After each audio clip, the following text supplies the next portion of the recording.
Assalamualaikum semuanya. Sebelumnya saya ucapkan terima kasih karena masih terus mengikuti cerita bergambar di channel ini.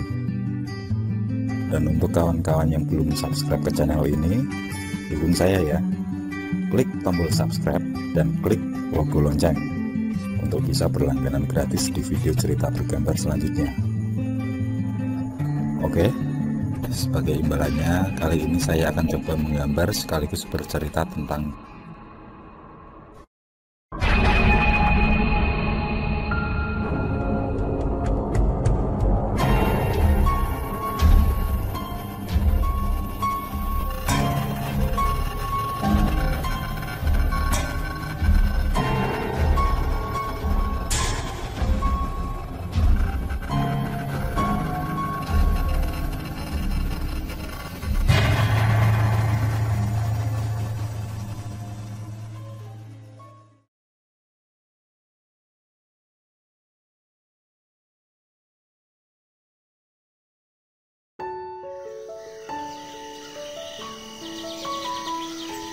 Di sebuah puncak gunung di daerah Jawa Timur, terdapatlah sebuah padepokan yang terkenal akan seni bela diri dan seni olah batinan. Jebolan pendekar dari perguruan itu tidak diragukan lagi kemampuannya. Pasalnya, kekuatan satu orang pendekar setara dengan 15 orang pendekar. Pola latihan yang sangat keras dan pengembelengan yang tidak main-main jadi kunci lahirnya para jawara hebat dari perguruan ini. Termasuk bentang alam yang sejuk, membantu ilmu-ilmu yang diturunkan cepat diserap oleh para siswa.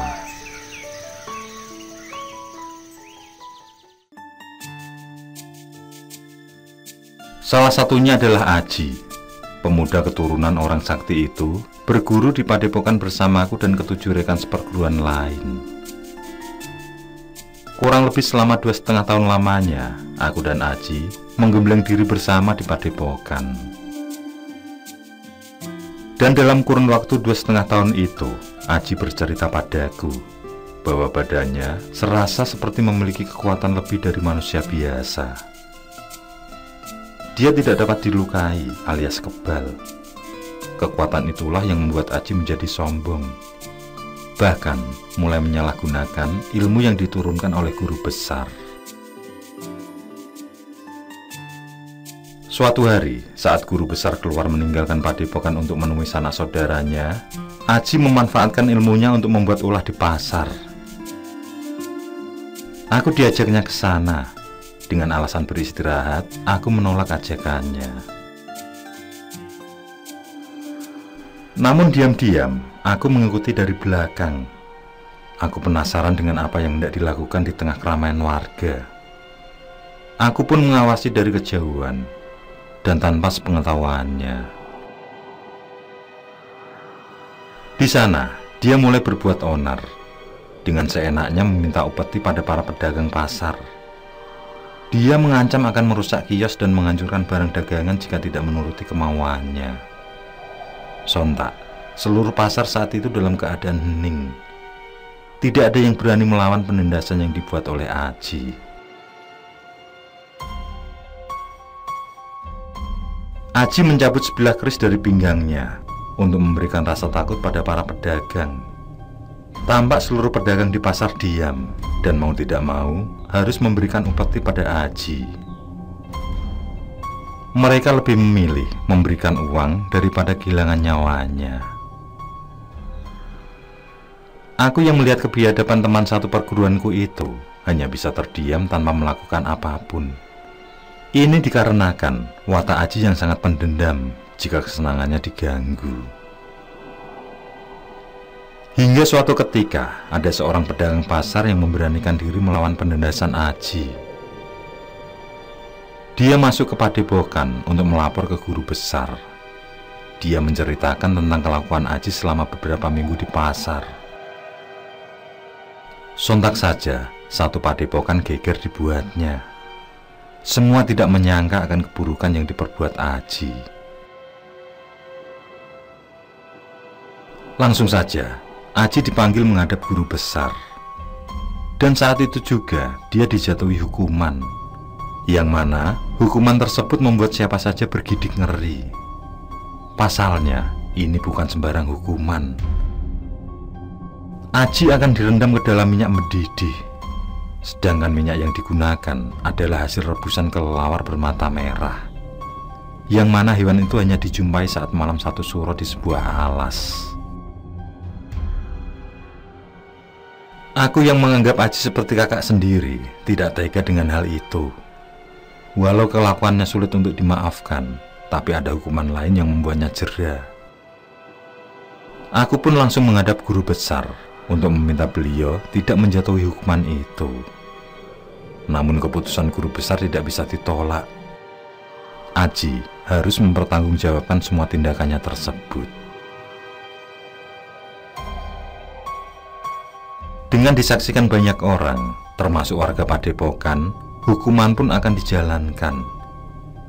Aku mendekat padanya dan berpesan agar dia tabah dengan ujian itu. Sudahlah, kamu jangan khawatir. Tubuhku ini tidak akan bisa dilukai oleh apapun, ujarnya kepadaku. Kemudian dia memperlihatkan jimat wesi kuning yang dimiliki dari leluhur terdahulunya. Wesi kuning merupakan barang sejenis kepompong yang dibuat dari 7 logam yang berbeda. Di dalamnya ada sebuah benda mirip jarum, di mana yang memiliki pusaka itu kulitnya bak baja. Tidak seorang pun bisa melukai meskipun dengan ajian apapun. Selain itu, juga menghindarkan dari mara bahaya dimanapun berada. Kalaupun bahaya itu sangat kuat, paling hanya berdampak luka kecil saja bagi pemegangnya. Hukuman pun dijalankan. Aji terlihat tidak menyesali apa yang ia lakukan. Dengan enteng, dia melangkah menuju minyak panas yang siap merebusnya. Hebat, aku terperanjat melihat Aji keluar dari kuali tanpa luka sedikit pun. Benar-benar hebat, gumamku dalam hati. Tapi guru besar tidak menunjukkan raut muka kagum. Tampaknya dia sudah tahu kemampuan yang dimiliki Aji. Dan mungkin karena itu, guru memberikan hukuman tersebut. Dia tinggalkan lokasi tanpa menghiraukan Aji. Aku menghampiri Aji, memuji kehebatan pusaka yang dimilikinya. Dia berkata kalau pusaka tersebut didapat dari leluhurnya saat bertapa di sebuah danau. Di Padepokan ini hanya kamu yang paling baik padaku. Mulai saat ini, aku berjanji akan memperbaiki sikapku, tambah Aji.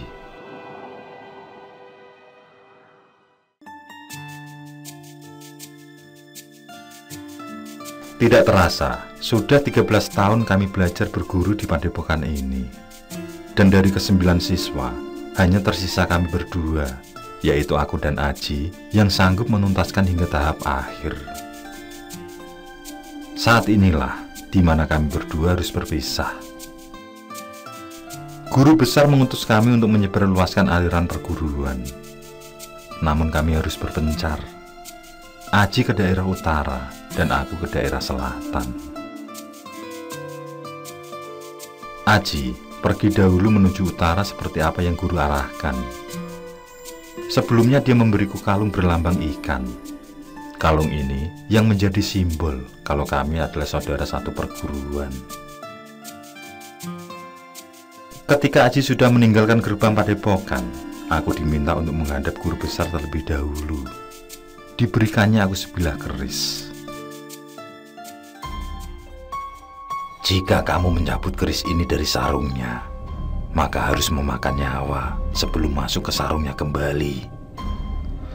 Pergunakanlah di saat ada keperluan yang benar-benar penting, ujar guru kemudian.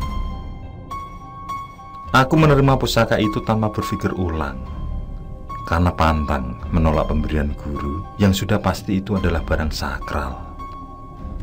Saat aku menerima pusaka itu, tanah serasa bergetar, seakan memberikan isyarat akan ada hal besar yang terjadi nantinya.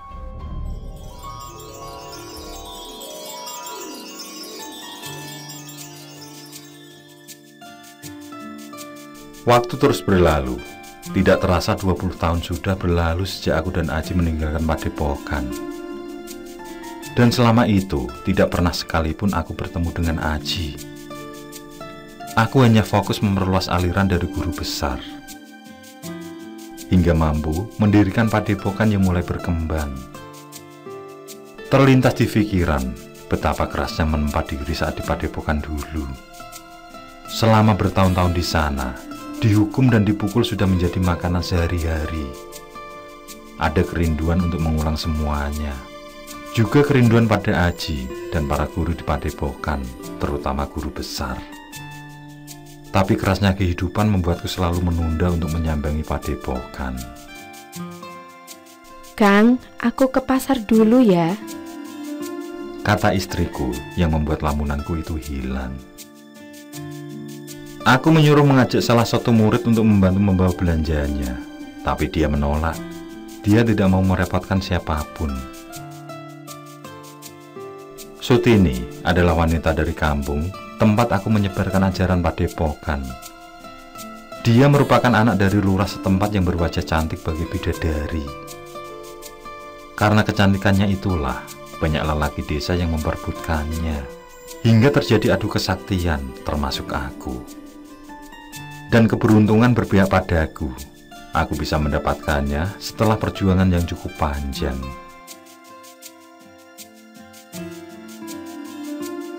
Aku menatap langkah istriku yang sedang hamil anak ketiga dengan berdebar. Tiba-tiba muncul perasaan kalut di hatiku. Entah apa yang membuatku gusar. Aku terus melihat ke arah istriku.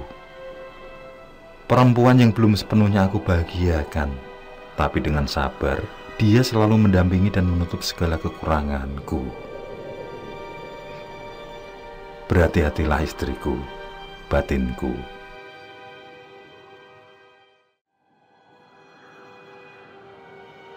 Matahari tepat di atas kepala. Di dalam rumah, kedua anakku sudah menantikan masakan ibunya untuk makan siang.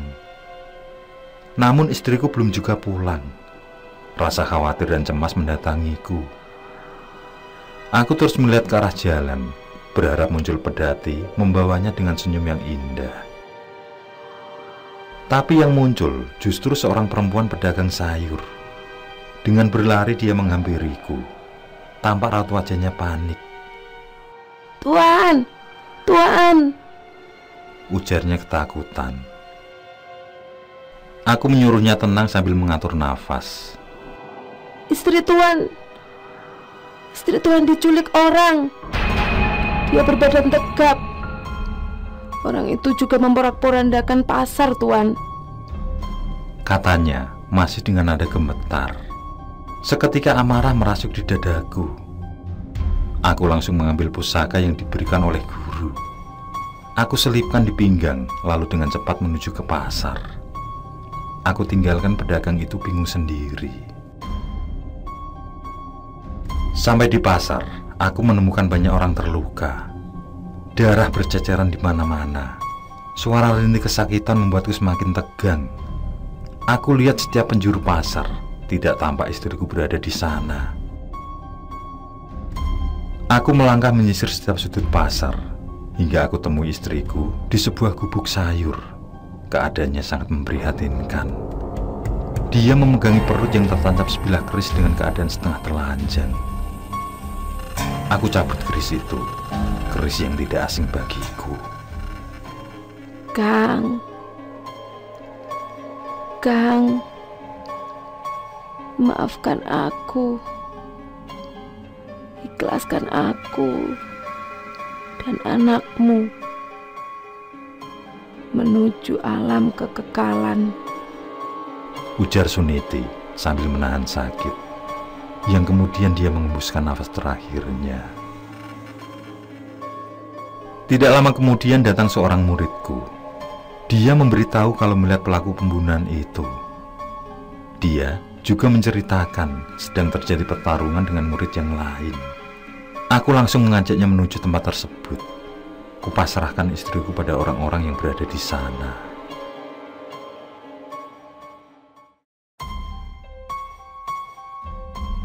Terlihat semua muridku sudah menggelepar. Sementara seorang lelaki yang merupakan ketua gerombolan tertawa puas. Dan dia tidak lain adalah Aji, sahabat seperguruanku. Aku bersiap memegangi keris pusaka dari guru, karena aku tahu Aji bukanlah orang sembarangan. Selain ilmunya yang sepadan denganku, dia juga mempunyai wesi kuning yang terkenal ampuh. Jadi perempuan cantik itu istrimu? Maaf kalau aku mencicipi sedikit kemolekan tubuhnya. Ujar Aji disertai tawa tanpa dosa. Menjelang sore itu menjadi sangat mencekam. Pertemuan dua saudara seperguruan yang seharusnya indah menjadi menegangkan. Tampak kalung di leher mereka masih melekat, satu tanda persaudaraan yang telah ternoda. Di gerbang desa pertarungan tidak lagi terelakkan. Kami saling beradu kanuragan dan mengadu kesaktian. Tampaknya Aji masih sangat perkasa. Dia mampu menyudutkanku, bahkan membuatku terluka. Di saat itulah aku mencabut keris pusaka pemberian guruku. Tubuhku bergetar seperti ada kekuatan lebih yang mengisi setiap sendi. Pertempuran berlanjut. Badan Aji yang keras bagi baja itu dengan mudah tertembus keris pusaka. Kuhujamkan tepat ke arah jantungnya, yang membuat dia menggelepar tidak berdaya. Tidak ada kata terakhir yang terucap dari bibirnya yang belepotan darah.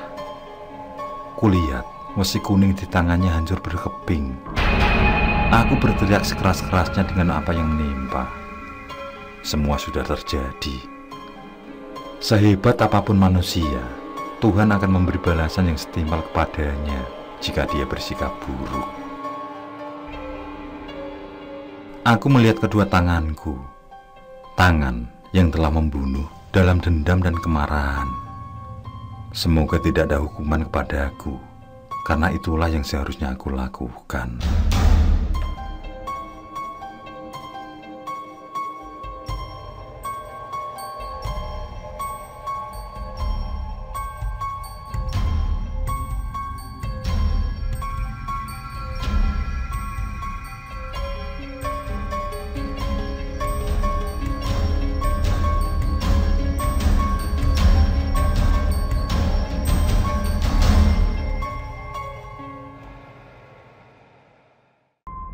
Oke, saya kira cukup cerita kali ini. Untuk cerita-cerita lainnya, silahkan buka di bagian video dalam channel ini, di playlist cerita bergambar. Sekali lagi terima kasih ya. Jangan lupa like, komen, share juga boleh. Dan untuk yang belum subscribe, langsung klik tombol subscribe. Semangat berkarya. Akhirul kalam. Wassalamualaikum warahmatullahi wabarakatuh.